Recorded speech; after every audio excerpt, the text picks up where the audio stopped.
Good afternoon, everybody. Welcome to another Wednesday workshop. I am Nate Hare, Director of Sales at NuView Trust Company, and I'm excited today.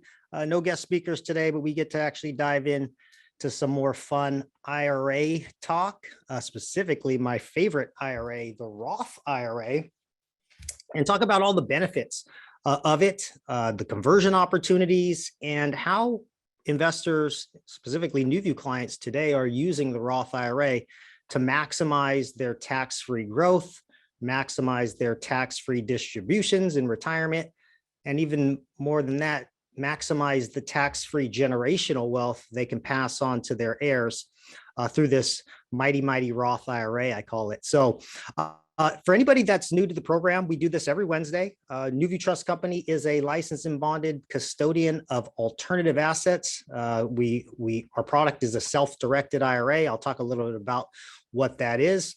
But we're a little bit different than your Fidelities and Charles Schwabs of the world. We don't sell investments to our clients. We allow our clients to invest in anything they want within a traditional Roth, SEP, simple, all the same IRAs and tax advantage plans you can have at the big guys. You can have those accounts here at NuView, but the spectrum of investments is a lot larger when you have the choice as to what you want to invest in through your retirement vehicle. And with that being said, we have a lot of different retirement vehicles that can be self-directed.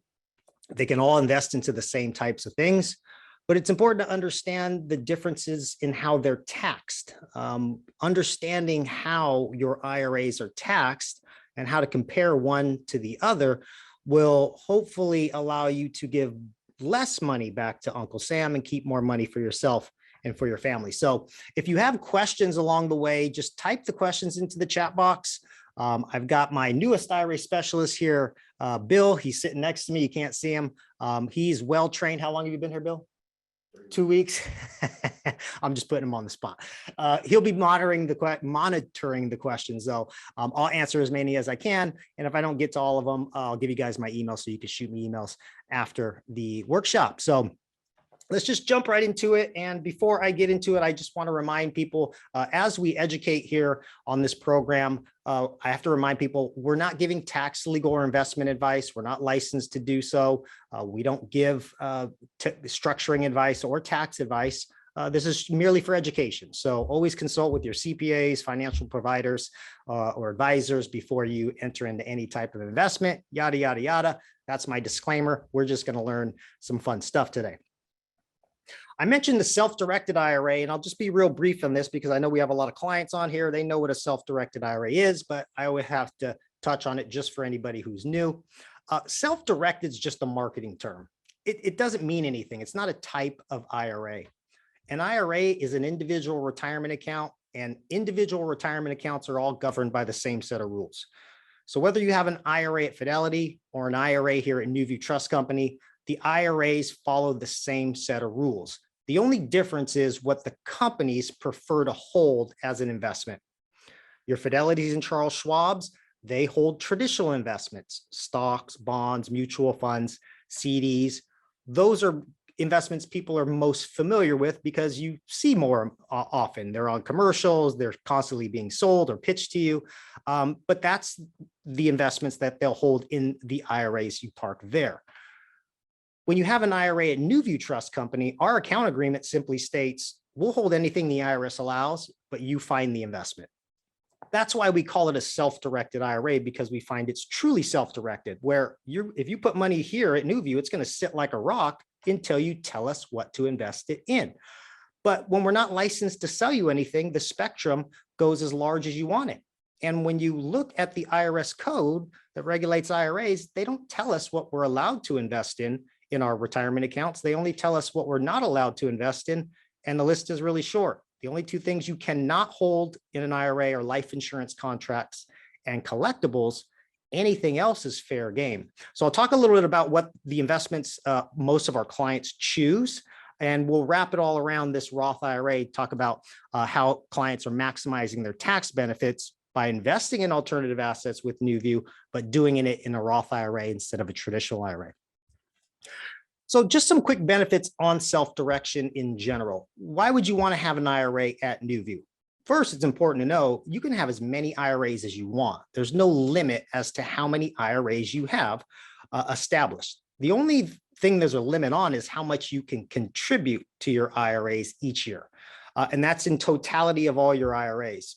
And the reason I say that is most of our clients in NuView do not just have a NuView IRA.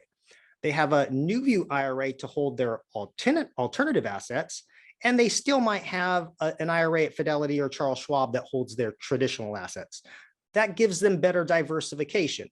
So having IRAs in multiple custodians will give you a greater sense of diversification. The IRAs themselves just have great tax benefits though. And that's really the biggest thing that an IRA gives us, is that an IRA, whether it's a traditional or a Roth or a SEP or a simple, they're all by definition tax exempt trusts. We act as the fiduciary of those trusts. We put money into those trusts. We've picked the investments that go into that trust, and we get our benefit when we take distributions. But the greatest thing about all these IRAs is as you buy and sell investments within them, Uncle Sam's not there to take 30 or 40% away from your profit. All of the profit is tax deferred. All of the taxes are tax deferred. But what changes is, depending on the type of IRA you have, distributions might be taxable or not. And we'll talk a lot about that when we compare the traditional IRA to the Roth IRA. But I think the biggest benefit with self-direction, or at least the accounts here at NuView, is clients get to choose their investment and invest in what they know best without being sold or pitched investments. So we have a lot of investors that are savvy about real estate or cryptocurrency or medical device companies, or the list goes on and on. Americans are great when it comes to finding a niche and really harnessing that niche. But what most people don't realize is that based on your knowledge base or your understanding, you can apply your retirement investing to that. Most people just invest in stocks because that's what they think they have to invest in.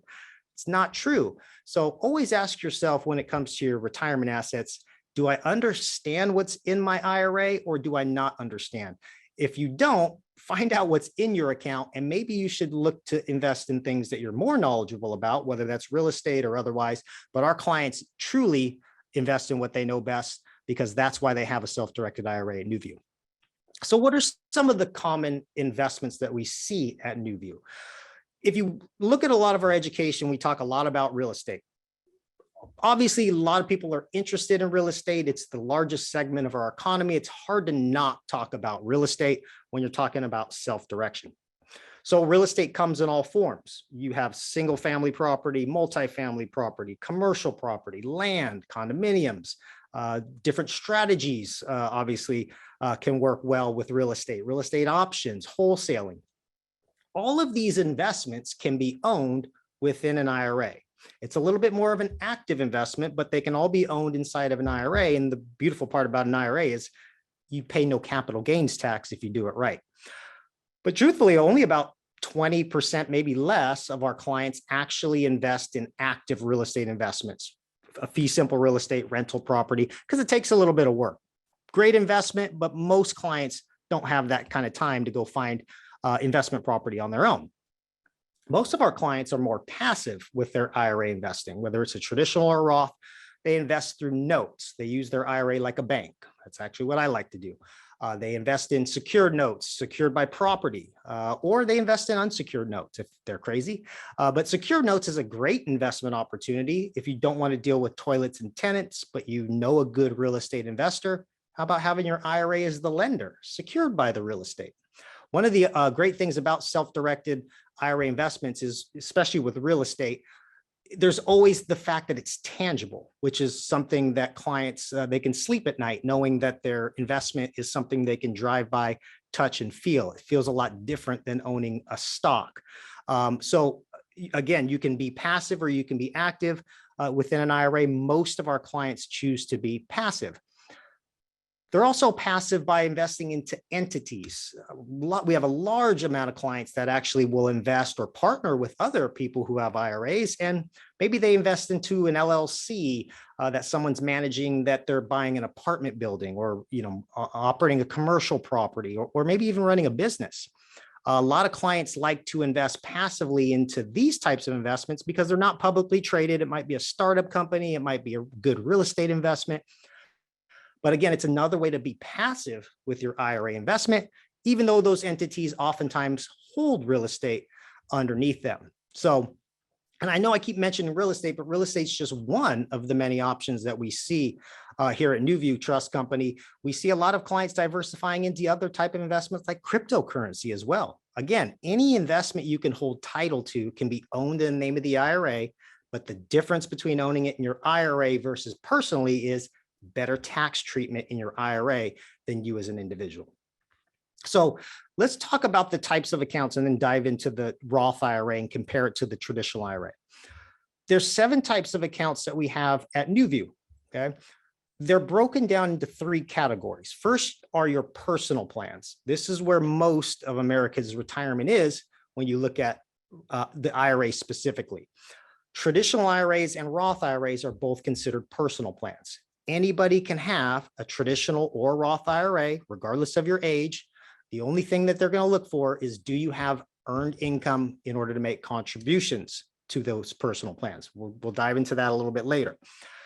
If you're self-employed, you work for yourself, you're a contract worker, you're a real estate agent, a CPA, you have an additional page on the menu with the employer plans. You can set up and self-direct SEP IRAs, simple IRAs, or even the individual 401k. And we'll actually have a special class on that coming up. Phenomenal tool that actually allows you to make large contributions, a lot of benefits for investing in real estate in a 401k. We don't have time to talk about that today. But basically, if you're self-employed, you have some Schedule C income, 1099 income, you can also make contributions to your employer plans. Oftentimes, those contributions are much larger than the personal plans. But when you're looking at these plans, you want to think to yourself, how many of these plans do I qualify for? Because each plan is a tax-exempt trust and they all work fairly different from one another. But you want to think as an investor, the more I get in these accounts, the more I invest in these accounts, the less Uncle Sam will take out of my profit. And then we have the HSA and the ESA, which are great plans. We're going to do some classes on this as well. These are not IRAs, but they are tax preferred vehicles, tax exempt vehicles. They can be self-directed just like the other accounts can, but the distributions from those accounts come out tax-free and penalty-free to pay for specific needs. The HSA can be self-directed, and you could take distributions of the profit to pay for qualified out-of-pocket health expenses for you, your family, and your dependents, completely tax-free. And then the Coverdell education savings accounts are actually savings accounts that you can set up for your kids or your grandkids, anywhere from pre-K through college. Those accounts can be self-directed, and distributions can be taken out of those accounts tax-free and penalty-free to pay for education expenses for those children. So what a great opportunity by understanding all of these accounts, understanding how to save for retirement in a tax-free manner, understanding how to pay for health expenses and education expenses in a tax-free manner. We'll do some more education on that as we go, but I really want to get into this Roth IRA and talk about the Roth IRA here. When we talk about the Roth IRA, and I love that picture, by the way, when we talk about the Roth IRA, it's really about a question of, when do you want to pay tax? When you're looking at your retirement assets, is it better to pay tax now, or is it better to pay tax later? Most people, I would say, just defer to later for a variety of reasons, but I think a lot of people just defer to later because they don't want to deal with the taxes today. But this is an important question that you need to ask yourself, because depending on how much time you have to invest, or depending on how good your investments are, even if you're past retirement age, you want to look at your bucket and say, am I going to grow my bucket? Is it this big now and I'm going to turn it into this big later? It probably makes more sense to pay taxes when the bucket's smaller. This is the whole concept with the Roth IRA. Pay tax now or pay tax later. Paying tax later is what comes with the traditional IRA. Traditional IRAs also include SEP IRAs and simple IRAs, but how they differ from the Roth IRA is when you make contributions to your traditional IRAs, you typically get a tax deduction. So each year you make a contribution, you get to write that contribution off on your taxes, and you get an immediate tax benefit through the deduction. It doesn't make the tax go away, though. It just defers the tax into the future, and you pay the tax back when you take a distribution. So you're always going to pay tax later when it comes to your traditional IRAs in most cases. The Roth IRA works the polar opposite. When I make a contribution to a Roth IRA, I don't get a tax deduction. Okay? It's like the money in my back pocket. I've already paid my taxes on that money. So if I throw $6,000 in my Roth IRA, nothing happens, but that money's already been taxed. The trade-off is, since the money's already been taxed, it's considered an after-tax account, not a pre-tax account. And if I plan it out right and I defer any distributions until I'm 59 and a half and I've had the Roth for 5 years, I can take distributions for the rest of my life, tax-free and penalty-free. And we'll talk a little bit about that as we go on. So just ask yourself, we'll start with simple questions: pay tax now or pay tax later? It depends. I would say it depends on your situation, but if you're going to grow a bucket bigger, I would say pay tax now if we're oversimplifying it. Here's just a quick tutorial on Roth contributions and traditional contributions. Now, remember, they're all underneath the personal plans.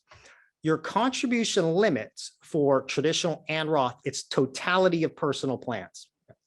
Your contribution limit, and it's good to talk about this now because people are making contributions for 2021. You can still make your 2021 contributions until April 15th or tax filing deadline.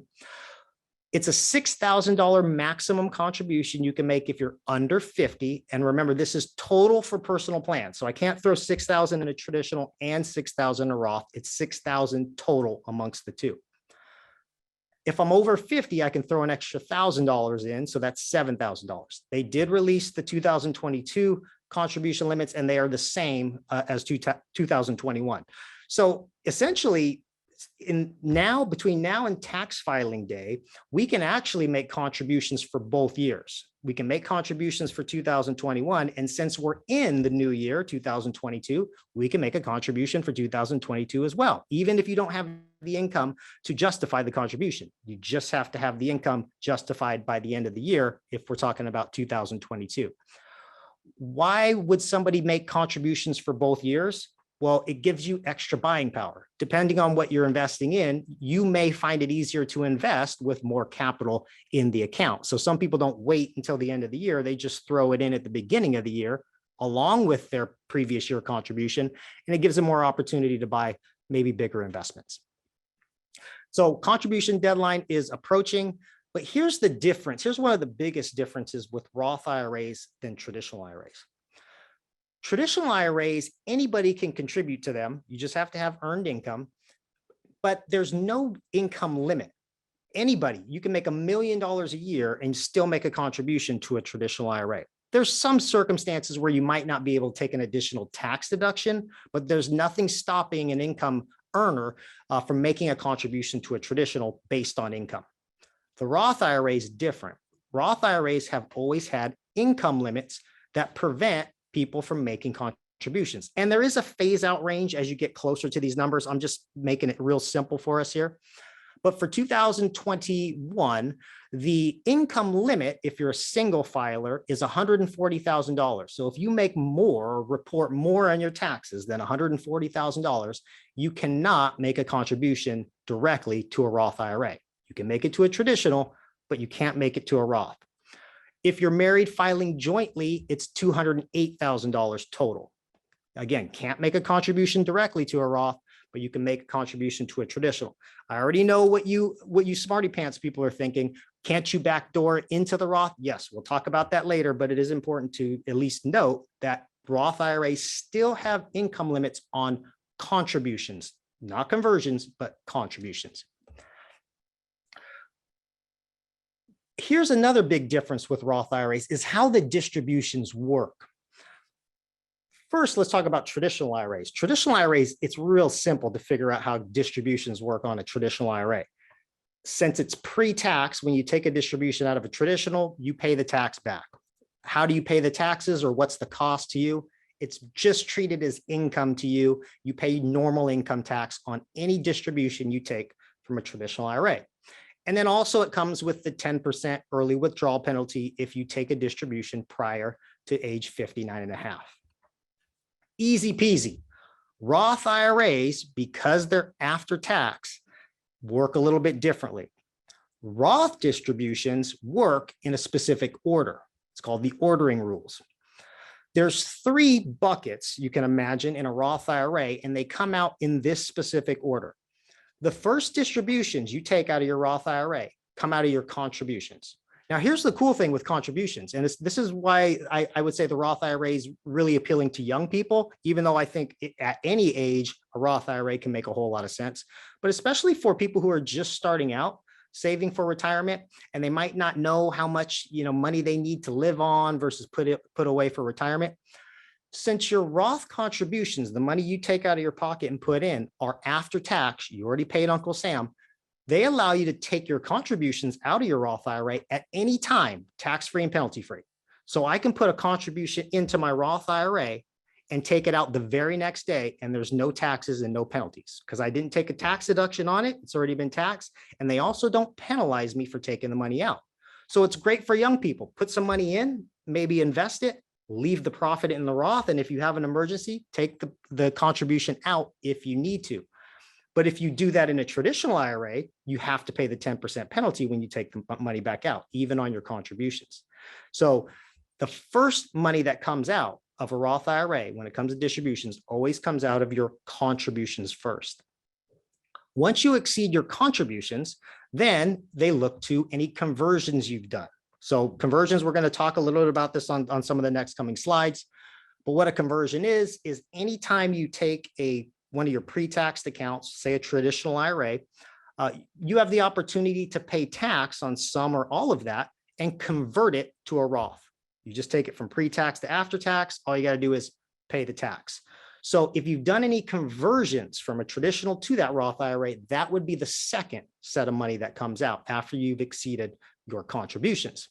And then the last bucket of money that comes out when you're taking distributions out of your Roth are earnings. Okay, so it comes out in that specific order, much, much differently than how the traditional IRA works. And remember, very important, contributions can be taken out anytime, any age, any day, any time, tax-free and penalty-free. So it almost works like an ATM when you think about your contributions.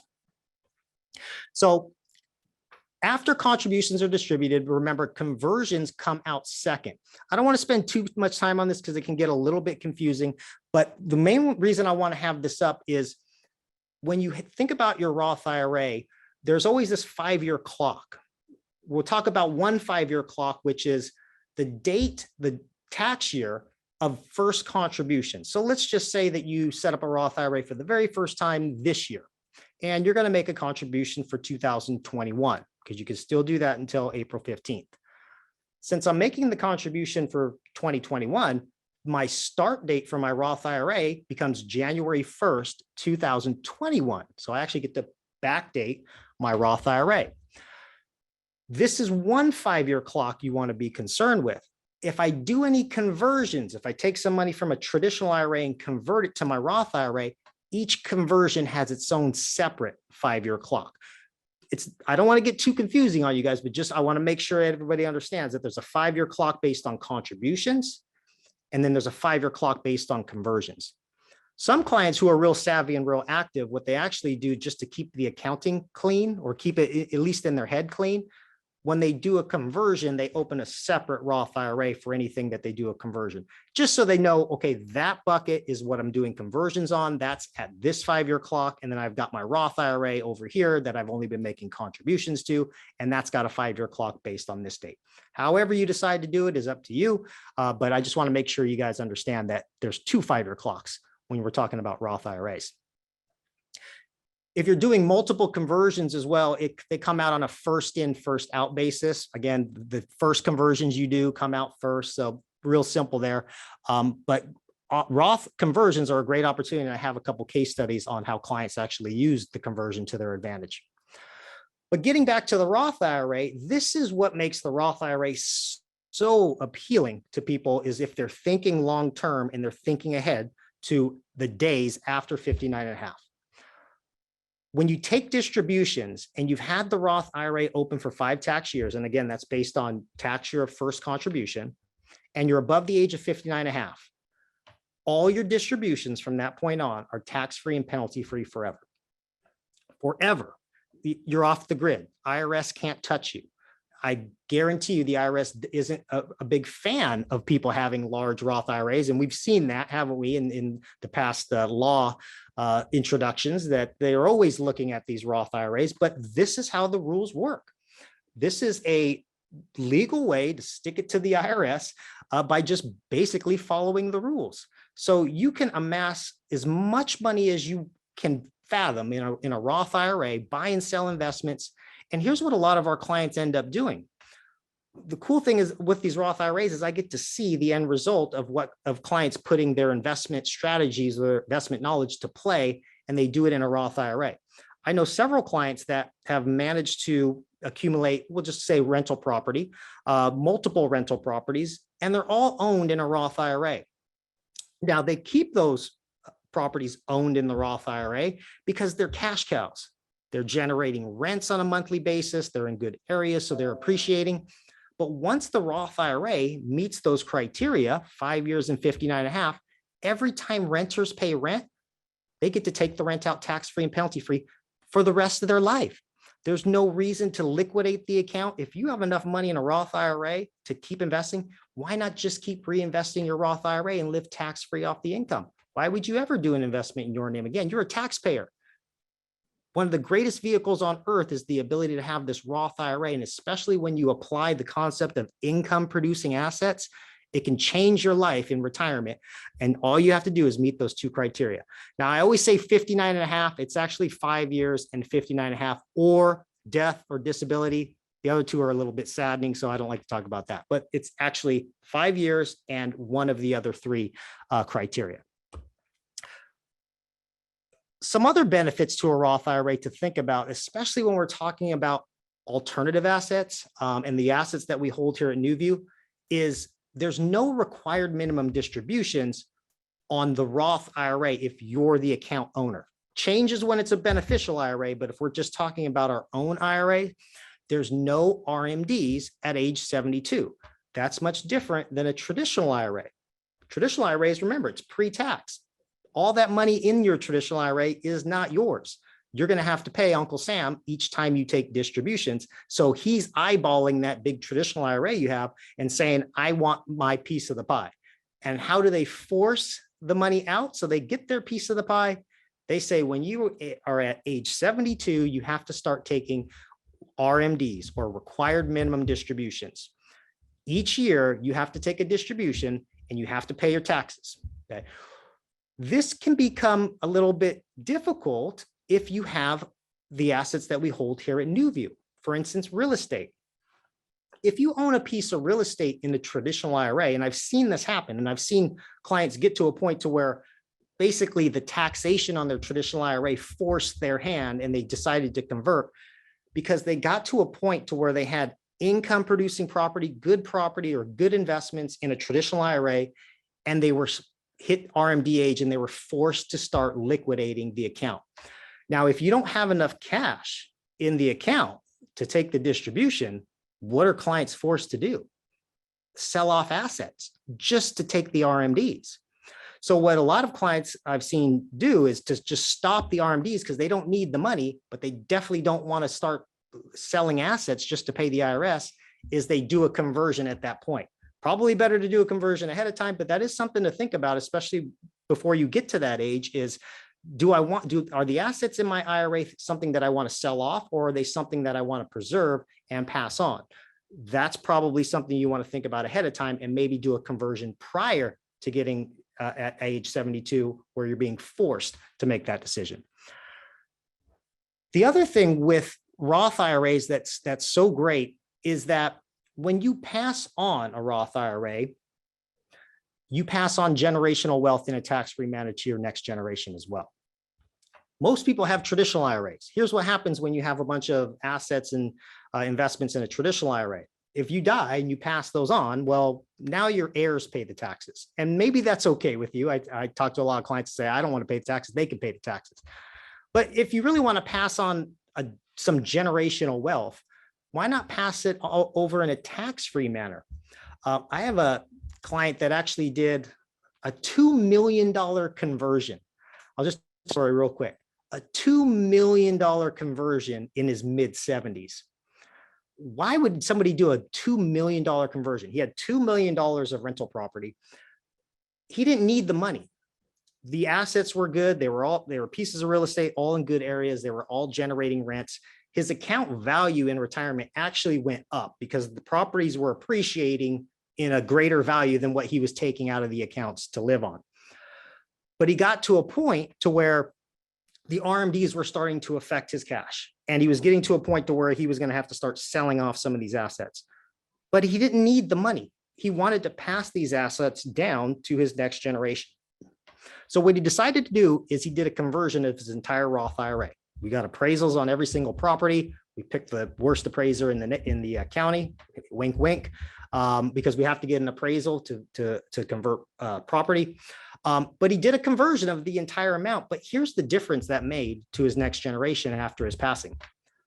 Since the taxes were already taken care of, that $2 million Roth IRA with 12 rental properties passed on to his heirs, and they got to live tax-free off the distributions of that beneficial Roth IRA for the rest of their lives. This is before the rules changed. Now you can at least take tax-free distributions as a beneficiary for at least 10 years, but still adding another 10 years of tax-free growth through a beneficial Roth instead of a beneficial traditional might be something that a lot of you guys think about if you're really looking to pass on a legacy after you're gone.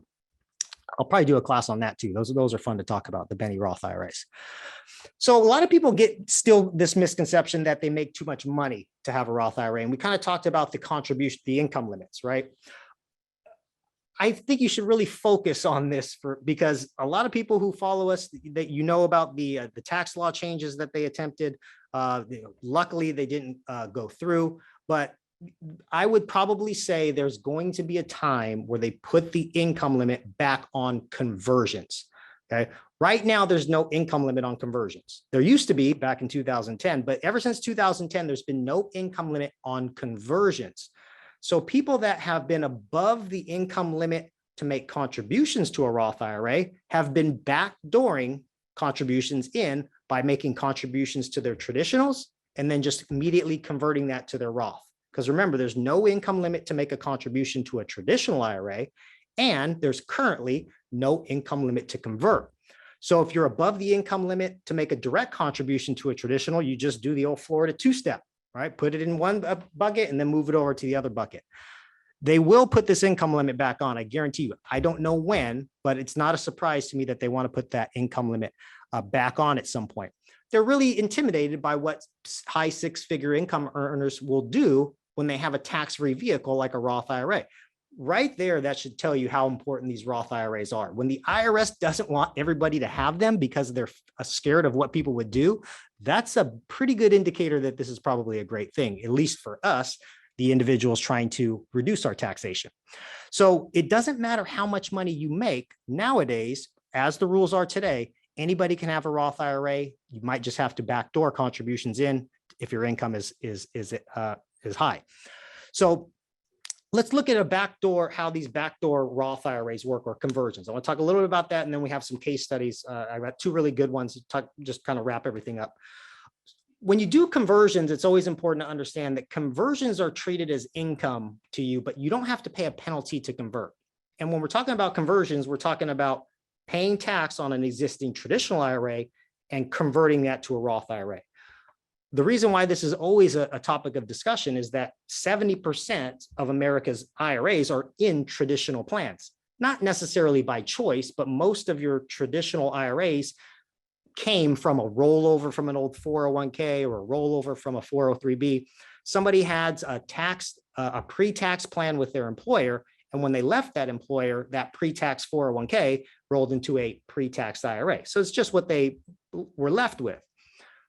But I see a lot of clients just continue to invest in that pre-tax fashion and not really think long-term, is this the best way that I should be investing this?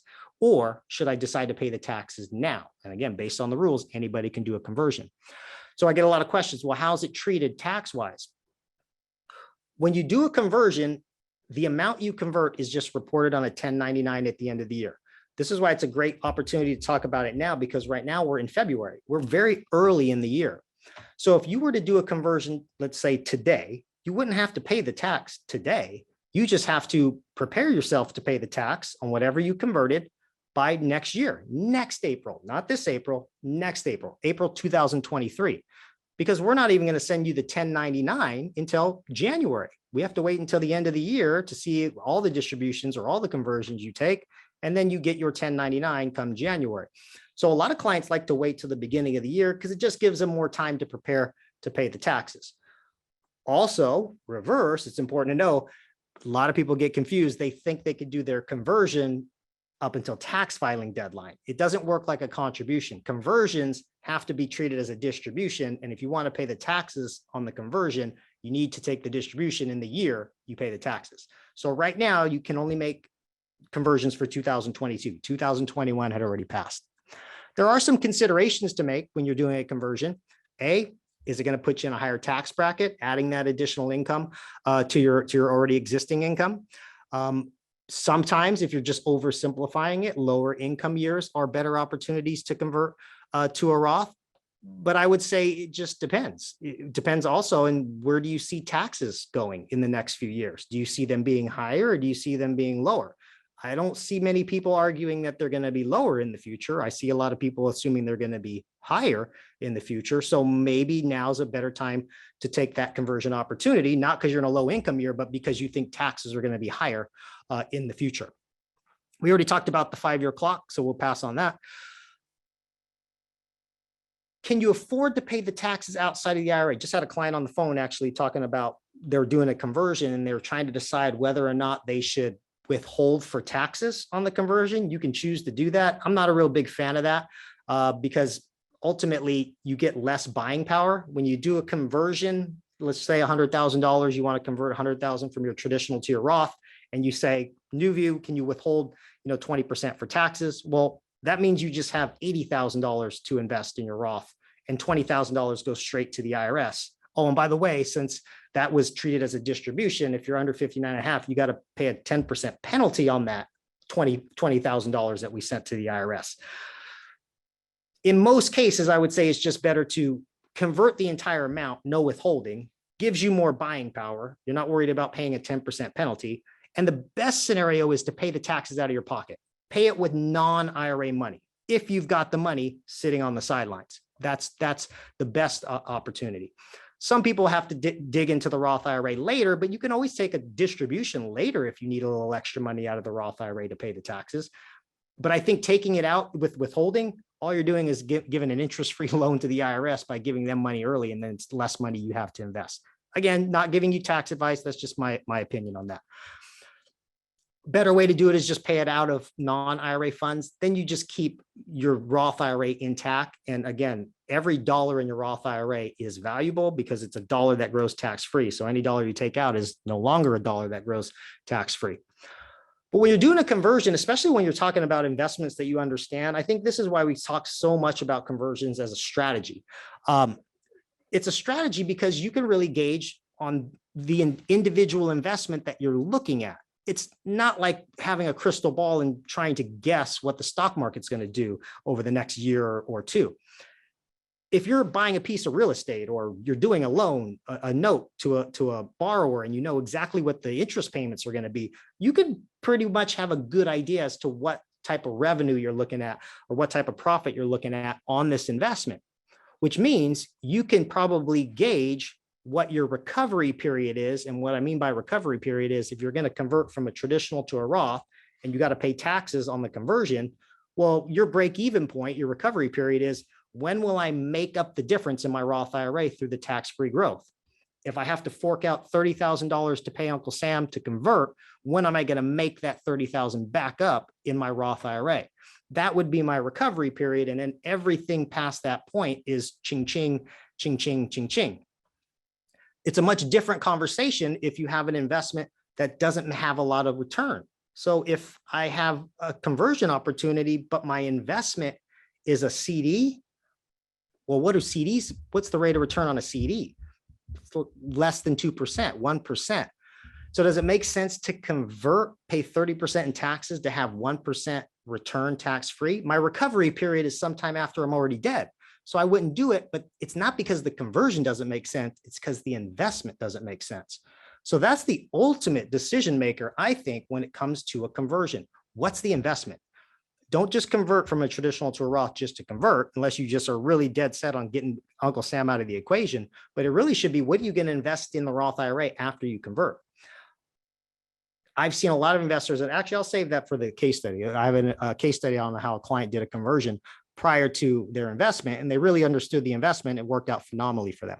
So the more you understand, the better. And then we did talk a little bit about the beneficial Roth IRA. Sorry, ladies, diamonds are not a girl's best friend. Beneficial Roth IRAs are a girl's best friend. Let's look at how this plays out in real life. Oh, and by the way, sorry, there's no income limit to convert, right? So we talked about that. We got that. So let's talk about how this plays out in real life. I've got 2 case studies, good lessons to learn. And I actually sat down with both of these people, so I remember it like it was yesterday. So this first one is, this was an investor who was by trade an investor. They were buying and selling property, buying and flipping property, the whole HGTV type thing, but they were doing pretty well for themselves. And this was out in Texas, outside of Austin, before Austin got super, super expensive. But they were buying and flipping property, and they kind of figured out their niche in this one little area. That they had done 4 flips personally, not with IRA funds, but they had just got, kind of rocking and rolling in their real estate career, and really kind of tackled this one area. And since they were so active in the area, they kind of had some leads. People came and said, hey, I'm selling my property, yada, yada, yada. And that's actually what happened, which gave them a great opportunity to convert to a Roth IRA. They had just opened an account, and it was a traditional IRA. They had just left their employer. They converted over to a full-time real estate investor, and their 401k at that former company rolled into again, traditional IRA pre-tax. So they just opened the account and funded it. A couple of weeks after, they were taking the sign down of one of the flips or rehabs that they had just done and just sold. The neighbor next door comes and walks out and approaches them and says, hey, I've noticed your signs all over the neighborhood over the past couple of years. I assume you're a real estate investor. Wanted to see if I can borrow a couple minutes of your time and see if you might be able to help me. Long story short, the neighbor came and said he was in contract to sell his property, but the buyer fell out of escrow, couldn't qualify for the loan.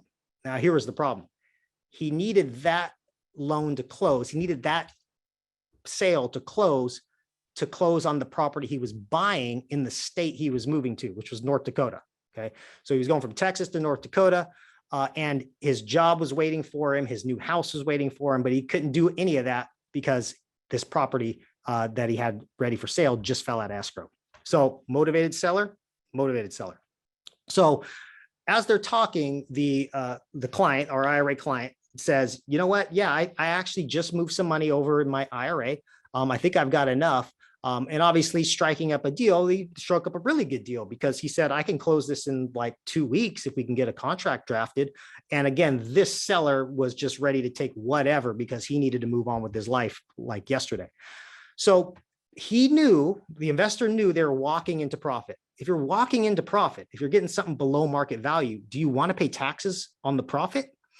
This was the opportunity that they said, I want to do a conversion before I buy this, because there's so much equity in this property. I'm getting such a good deal on this. And I know how much the rehab is going to cost, because I've already done 4 flips in this neighborhood, and I know what I can sell it for. And there's going to be a tremendous amount of profit on this. Knowledge, IRA.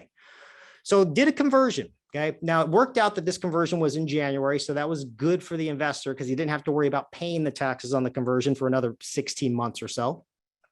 Let's just assume that they're in a 33% tax bracket as we break this down.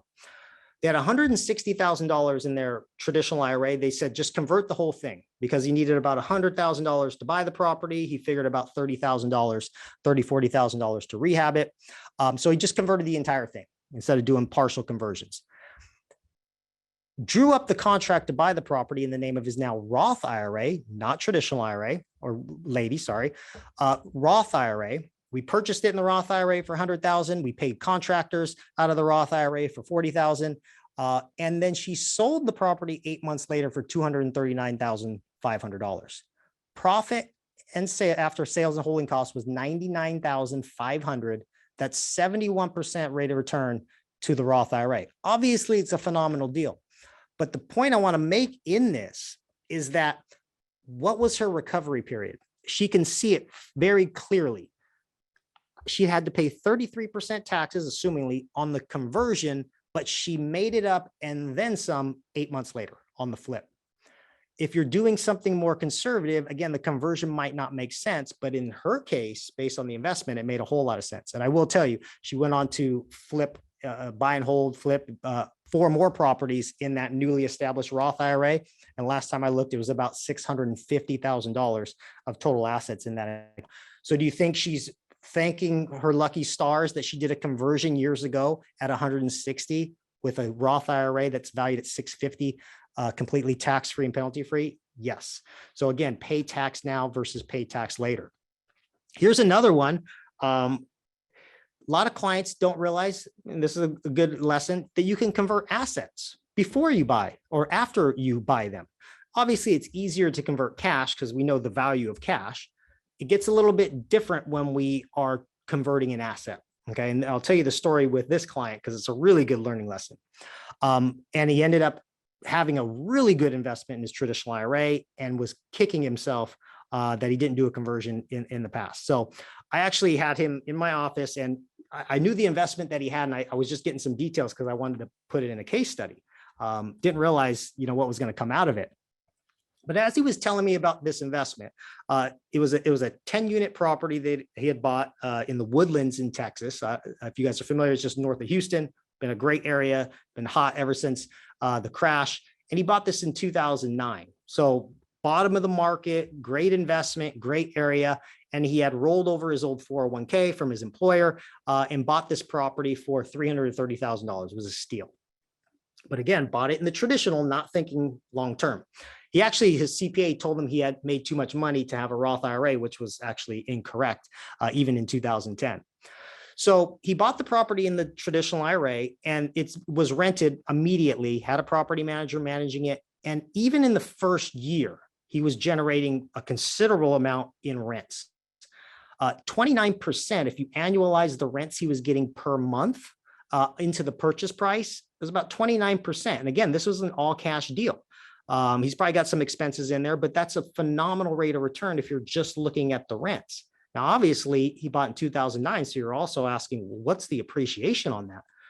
Last time I checked, that $330,000 property was worth $750,000. And this is at the point we were having a conversation in my office. And he's telling me, and I'm thinking that this is a great investment, but my IRA nerd brain kicks in and I just blurt out, did you ever consider converting it to a Roth?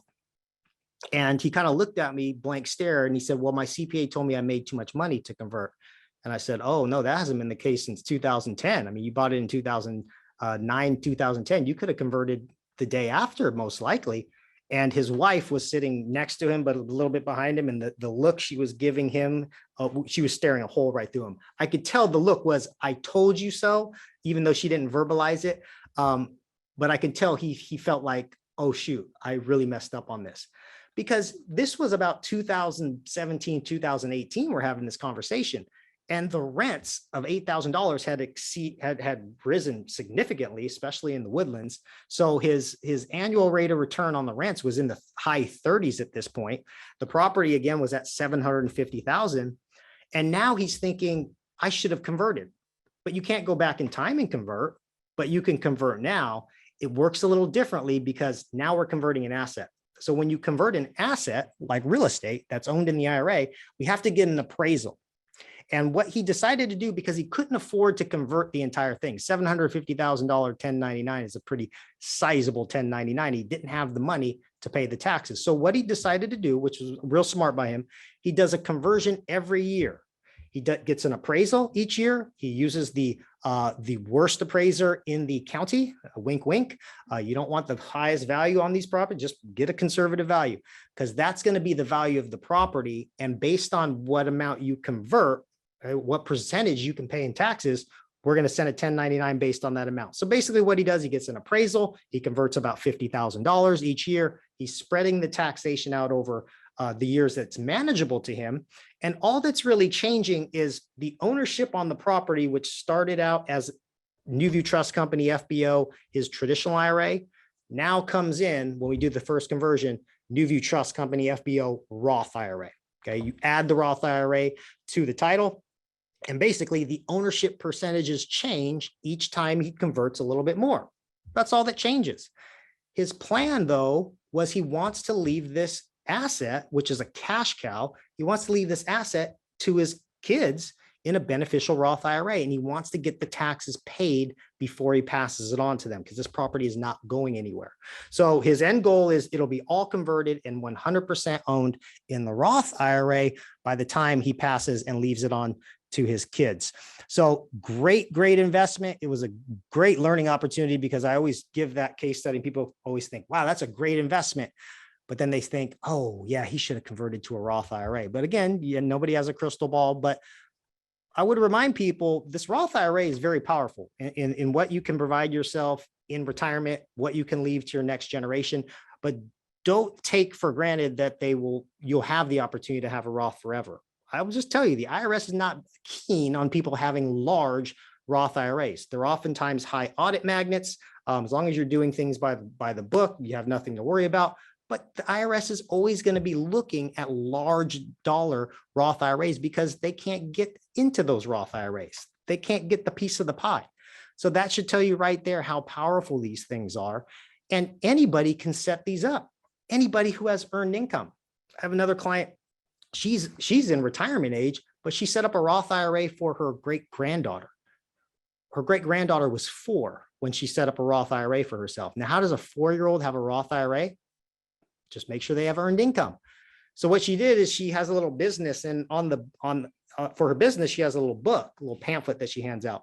On the cover of the book, she put her granddaughter on there, glasses, holding a wad of money, sitting next to an old IBM computer.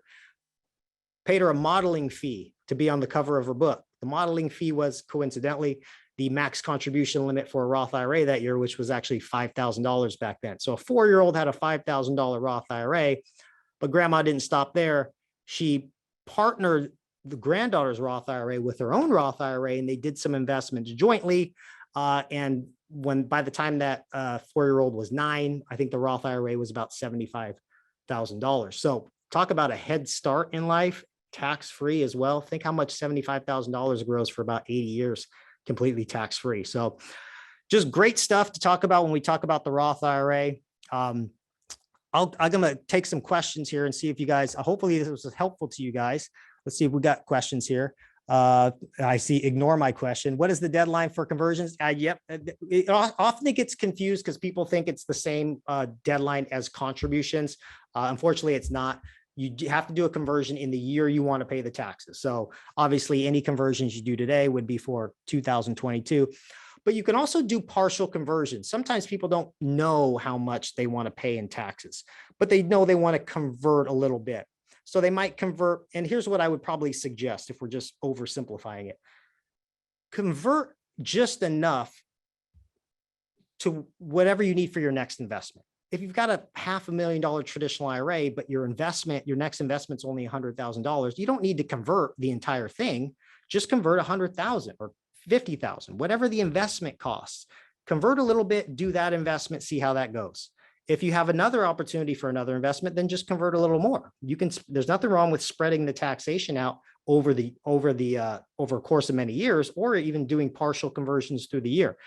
The total amount of conversions is just going to get reported on one total 1099. So either way you look at it, it's going to be the same dollar amount, but some clients do it sporadically like that, or based on the investments that they walk across. Thank you for your question though. Kevin, thanks for joining us, Kevin. Is there a Roth equivalent to a solo 401k? Oh man, great question. So we have a solo 401k for anybody who is self-employed and no common law employees. It's a phenomenal vehicle, especially if you are keen on the Roth IRA. So here's how the solo 401k works. The solo 401k, first, in order to qualify for it, you have to have some self-employment income. Okay, so it works well. We have a lot of real estate agents who have solo 401ks, loan officers, people who are just real estate investors by trade. If you work for yourself, the solo 401k can be a phenomenal vehicle. It's got benefits that are, I would say, even exceed the Roth IRA. So with your solo 401k, you're employer and employee. So you make contributions to both sides. You can make contributions just as the employee, or you can make contributions as the employer, or both.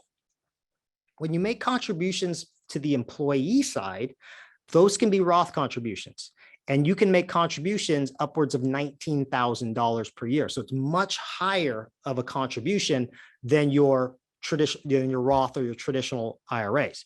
Now, it is important to know you can still max out your Roth IRA contribution and max out your solo 401k Roth contribution. So if you're really looking to shovel more money away from Uncle Sam, great opportunity to do that. Here's the other thing with the solo 401ks that we have at NuView. They also allow for non-deductible employer contributions. So non-deductible employer contributions is when you hit your max contribution on your employee side, you can make a non-deductible contribution to your employer side. And the reason why people like to make it just non-deductible is their whole plan is they're going to convert that non-deductible contribution over to their Roth. So the max contribution for the total 401k, employer and employee, is upwards of $60,000. So if you have the income to justify it by using both sides of the bucket, you can actually put over $60,000 based, depending on your age, in a Roth 401k. Here's the other cool thing with the Roth 401k. If you're buying, I don't want to get into that too, but great question. You can have both. And a lot of clients use the solo 401k to make large Roth contributions. Wayne, thanks for joining us. Is a distribution from a traditional considered earned income for the purposes of contributing to a Roth IRA? A great question. Unfortunately, it's not. So when you're making contributions to an IRA and you have to have legitimate income, it has to be from wages. So it has to be W-2 wages, Schedule C income. It has to be wages. You have to pay Social Security and FICA on it. Distributions from an IRA, even though they're treated as income for tax purposes, for contribution purposes, they're not considered wages. And the same is said for Social Security and disability. It's not considered earned income when you're making contributions to an IRA, but great question. So if you guys have any other questions, I would really encourage you guys to reach out to either myself or my IRA specialist team. And actually, there's one more question. Sorry, I've got a couple more questions. Does Social Security income? I just talked about that. So good question. James, I'm 72. I have a Roth with a different custodian for over 10 years. If I open a Roth with NuView, convert cash, must I wait 5 years to withdraw? So let me make sure I'm understanding the question. You have a Roth IRA. So remember, there's 2 5-year clocks. So if you have a Roth IRA with another custodian, this is a great question because it's a good learning tool. When you make a contribution, doesn't have to be a contribution at NuView. The first contribution you make to a Roth IRA anywhere is going to start your 5-year clock for your Roth IRAs, not talking about conversions. So if you've had a Roth IRA for 10 years, you've already eclipsed that 5-year clock. Moving that Roth IRA to another custodian will not change that clock. Okay. So you've already surpassed that. If you do conversions after the fact, remember each conversion has its own 5-year clock. But if you're over 70, if you're over 59 and a half, then it's not going to affect you because the 5-year clock is just a way to prevent people from converting traditional IRAs to Roth IRAs and then taking the amount out before 59 and a half. That's where the kind of deterrent is. If they didn't have the 5-year seasoning, people would just convert from their traditional to their Roth, and then they could just take the money out because remember, contributions to a Roth are tax-free and penalty-free, and there's no early withdrawal penalty. So each conversion, if you're doing conversions, they would have their own 5-year clock, but the money that's been contributed and all the earnings based on that would not change by just moving it to NuView. So hopefully that made sense, but great question. If you guys have any other questions, I encourage you guys to use this email. I'm on this email. So is my IRA specialist team. They're highly trained in all things IRAs and self-directed IRAs, especially Roth IRAs. They all have Roth IRAs. That's a requirement. No, I'm just kidding. But they did have Roth IRAs even prior to working here. And they're young guys too. So obviously word's getting around. But if you have any questions, or if you want to get started with a Roth IRA, or even any of the other accounts that I mentioned, solo 401ks, HSAs, ESAs, reach out to us at IRA specialist at NuViewTrust.com. I will extend a little offer for you guys if you're interested. And let's just do it. I don't know, we got about 40 people on here.